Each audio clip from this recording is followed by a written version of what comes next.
Welcome to the Genius Factory. Enjoy the video. In this video, I will explain how to take middle stump guard. First, ensure you have a clear view of the 3 stumps from your batting crease.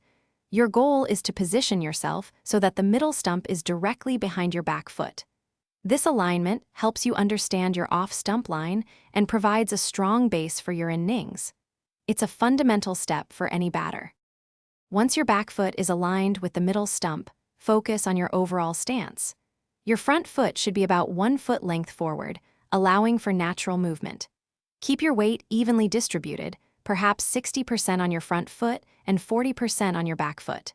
This balanced position prepares you for both front foot and back foot shots, giving you maximum flexibility. After establishing your perfect alignment, it's crucial to mark your guard. Gently tap your bat down on the pitch, creating a small, visible mark directly in line with the middle stump. This simple action provides a consistent reference point for every delivery. It helps you reset your position quickly and accurately between balls, ensuring you maintain your preferred guard throughout your innings. Taking middle stump guard offers several key advantages. It gives you a clear reference for judging the line of the ball, especially those aimed at your stumps. By covering the middle stump, you naturally protect your wicket from straight deliveries. This guard also helps you understand where your off stump is, allowing you to leave balls outside that line with confidence. It's a foundational technique for consistent batting.